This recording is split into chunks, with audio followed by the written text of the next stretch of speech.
आप किस पार्टी का सीएम चाहते हैं चिराग जी? नीतीश कुमार या बीजेपी का? सीएम चेहरे के साथ चुनाव में जाना ठीक रहेगा या बिना चेहरे का? ए, बी और नन ऑफ द अबव? क्योंकि 30 का तो आपने मुझे पहले ही इंटरव्यू में बता दिया है, उस पर मैं बाद में आऊंगी। अंजना जी, जिस तरीके से आपने प्रश्न पूछा है, यही बचपन में कहावत हमें सिखाई जाती है कि कान को सीधा पकड़ो या घुमा के, तो आपने वो नाक को एकदम घुमा के पकड़ा है कि सीएम कौन होंगे। बड़ा अच्छा लग रहा है चिराग जी, ये बार का चुनाव आपके लिए बहुत दिलचस्प भी है।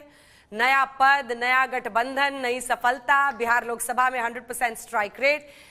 लेकिन सबसे बड़ा चैलेंज आपकी नजर में इस बार, चिराग पासवान जी स्वागत है आपका आज तक पर, सबसे बड़ा चैलेंज एनडीए के लिए और आपके खुद के लिए इस बार क्या है?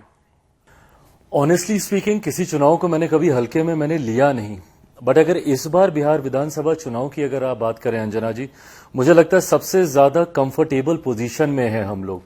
जो गठबंधन है अभी 5 दलों का बिहार में एनडीए का, ये अपने में एक विनिंग कॉम्बिनेशन है। मैं ये क्यों कह रहा हूं, मैं उदाहरण के साथ भी मैं आपको बताता हूं।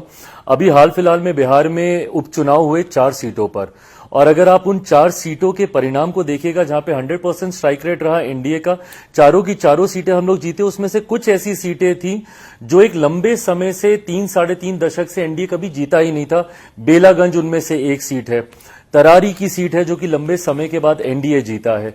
तो ये हम लोग के विश्वास को बढ़ाता है कि इन 5 दलों का कॉम्बिनेशन जो है, जिसमें भारतीय जनता पार्टी, जनता दल यूनाइटेड, हम लोग की पार्टी है, मांझी जी की पार्टी, उपेंद्र कुशवाहा जी की पार्टी, ये एक ऐसा विनिंग कॉम्बिनेशन है जो मेरे विश्वास को बढ़ाता है कि इस बार परिणामों के बाद 225 से ज्यादा सीटें जीतकर हम लोग सरकार बनाएंगे।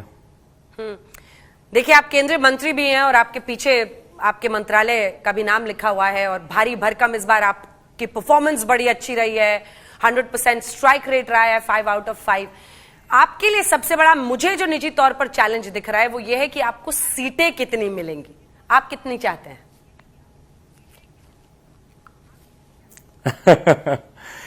ये आई थिंक एक परपेचुअल क्वेश्चन हम लोग के साथ बना हुआ है। मतलब राइट फ्रॉम मैं 2014 से सक्रिय हुआ राजनीति में, और मुझे लगता है तब से निरंतरता में जो एक सवाल 14 में, 15 में, 19 में, 20 में, 24 में और अब 25 में, मैं लोकसभा विधानसभा दोनों की बात कर रहा हूं, ये क्वेश्चन मार्क हमेशा हम लोग के सामने बना रहा है।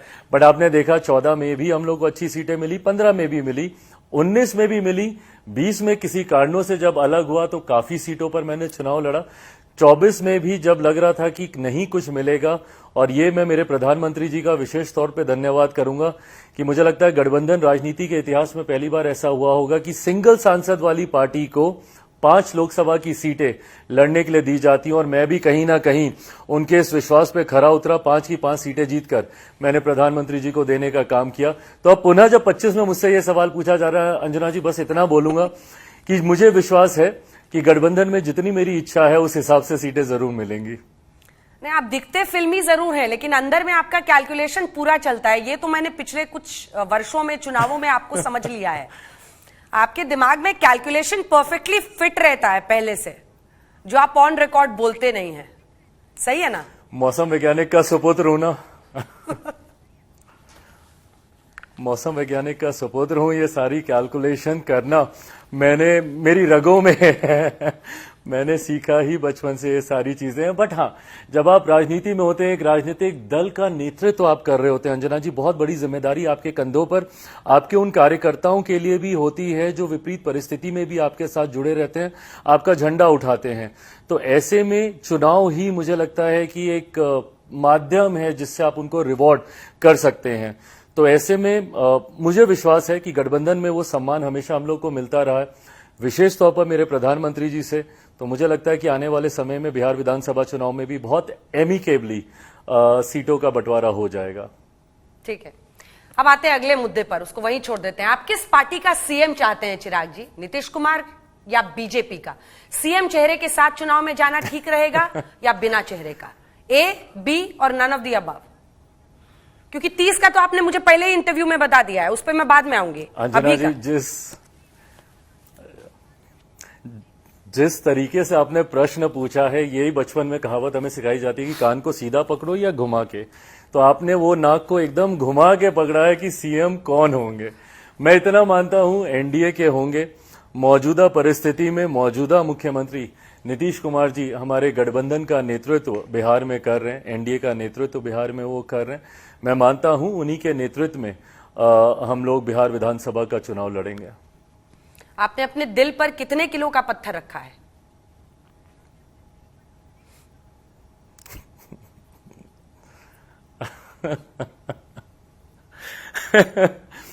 देखिए, जब आप गठबंधन में हैं तो बिना दबाव के ही आप ईमानदारी से गठबंधन में रह सकते हैं। मैं समझ रहा हूं कि ये प्रश्न किस पृष्ठभूमि से आ रहा है और उसको सहज स्वीकारते हुए जरूर मेरे कंसर्न्स थे, मेरे इश्यूज थे और ये किसी से छुपा हुआ नहीं है। एक समय था जब मैं मुख्यमंत्री जी की नीतियों का पक्षधर नहीं था।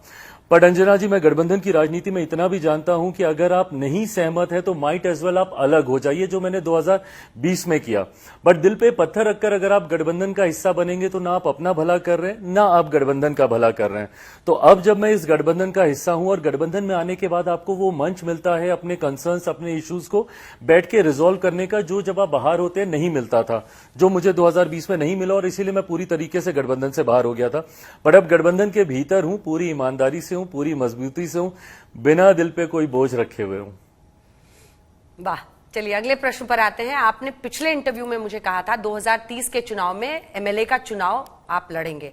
क्या 5 साल में आप पार्टी को ऐसी जगह पर पहुंचा देंगे? देखिए, आप युवा बिहारी, आप बहुत सारे कॉन्सेप्ट्स पे अलग अलग जगहों पर काम कर रहे हैं, लेकिन 2020 में आपके एक ही विधायक जीते, वो भी फिर जेडीयू में चले गए। तो प्रश्न ये उठता है कि पिछले चुनाव से 10 साल हो जाएंगे और इस चुनाव से 5 साल, क्या आप पार्टी को वहां तक ले जाएंगे जहां पर मतलब आपका वहां पर अगर विधायकी का चुनाव लड़ना है तो मैं ये मानकर चल रही हूं कि आप शीर्षस्थ पद की तरफ बढ़ने वाले कदम को उठाएंगे? मुझे नहीं पता कि मैं किस पद की तरफ कदम उठाने की सोच के साथ विधायक का चुनाव मैं लड़ूंगा, बट मैं इतना मैं जरूर मानता हूं कि इवेंचुअली मेरे लिए राजनीति में आने का कारण ही मेरा प्रदेश रहा है, मेरा बिहार रहा है। बिहार फर्स्ट, बिहारी फर्स्ट की सोच के साथ मैं आगे बढ़ रहा हूं। ऐसे में अंतोगत्वा बिहार की राजनीति में, एंड आई थिंक ये क्लैरिटी पापा को भी हमेशा थी, he was very clear that he wants to be in the centre politics. उतना ही स्पष्ट, उतना ही क्लियर मैं हूं that eventually I have to get into state politics. Bihar को विकसित राज्य बनाना है, बिहार को फर्स्ट बनाना है, बिहारियों को फर्स्ट बनाना है। बिहार के गौरव, सम्मान, अस्मिता की लड़ाई मैं लड़ रहा हूं तो बिहार में रह के ही लड़ सकता हूं। उस सोच के साथ मैं विधायक का चुनाव लड़कर बिहार में ज्यादा सक्रिय अपने आप को देखता हूं। बट हाँ, 2030 में ही ये फैसला मैंने लिया है कि 2030 वाला चुनाव मैं जरूर विधानसभा का लड़ूंगा और मैं मानता हूं कि तब तक मैं अपनी पार्टी को वहां पे लेके जाऊंगा। अंजना जी, मेरी पार्टी में ऑनेस्टली बोलूं, खैर नेपोकेड और ये सारे इल्जाम तो हम पे लगते रहते हैं, बट मेरी पार्टी आज की तारीख में वो पार्टी नहीं है जो सन 2000 में मेरे पिता ने बनाई थी। मुझसे मेरी पार्टी का नाम, सिंबल सब छीन लिया गया था। तो मुझे खुशी इस बात की है कि मेरी पार्टी का ये पहला परफॉर्मेंस था with new name and new symbol. 2024 का लोकसभा का चुनाव, उसमें हम लोग का 100% स्ट्राइक रेट रहा। पार्टी एक्सपेंशन मोड में है, कई और राज्यों में, नागालैंड में हम लोग के 2 विधायक हैं, झारखंड में इस बार पहली बार हम लोग एक विधायक जीतने में हम लोग कामयाब रहे। तो पार्टी एक्सपेंशन मोड में भी है, पार्टी का विस्तार भी कर रहा हूं और मैं मानता हूं कि 2030 बिहार विधानसभा का चुनाव आते आते तक पार्टी एक मजबूत स्थिति पे पहुंच जाएगी। आप बिहार को लेकर बहुत चाहते हैं, वो उत्साह मैं आप में देखती हूं कि आप चाहते हैं एक प्रोग्रेसिव बिहार बने, बिहार फर्स्ट, युवा बिहारी, ये सब अपनी जगह पर है। लेकिन ज्यादातर एनालिस्ट ये मानते हैं कि अंत में सब कुछ वहां पर जात पर अटक जाता है। कास्ट फैक्टर देखकर ही कैंडिडेट खड़ा करो, कास्ट फैक्टर देख के ही आप देखते हैं कि जो सबसे ज्यादा वोटिंग परसेंटेज है वो एमवाई का, चाहे आरजेडी इनकार करे लेकिन उनकी तरफ एक तरफा जाता है। इधर ईबीसी का आप देखें तो वोट नीतीश बाबू ले जाते हैं और अपना एक ओबीसी और फॉरवर्ड का जो कास्ट सेंटिमेंट है वो बीजेपी के साथ, और आपके साथ भी एक बहुत बड़ा हिस्सा है जो आप जाति समीकरण की बात कर रहे थे। तो ये बिहार फर्स्ट, युवा बिहारी, ये सब धरा का धरा रह जाता है, कास्ट पर मामला अटक जाता है। इस सोच की क्या काट है आपके पास?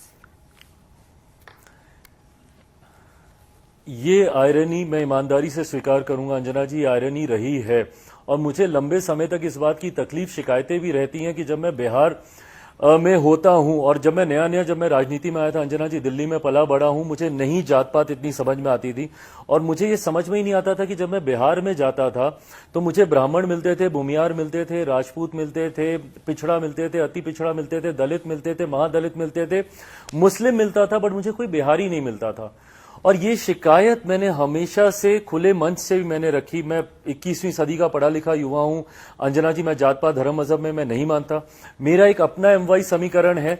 जो लोग जातीयता और सांप्रदायिकता पे अपने एमवाई समीकरण को आधारित करते हैं, वही मेरा एमवाई समीकरण महिला और युवा का है, जो इस बार के लोकसभा चुनाव में भी मैंने करके दिखाया। आप देखेंगे 5 सीटों पर ही मैं चुनाव लड़ा था, बट उन 5 सीटों में से 4 युवा और 2 महिलाओं को मैंने टिकट देने का काम किया। नारी शक्ति अधिनियम का 100% पालन मेरी पार्टी ने किया।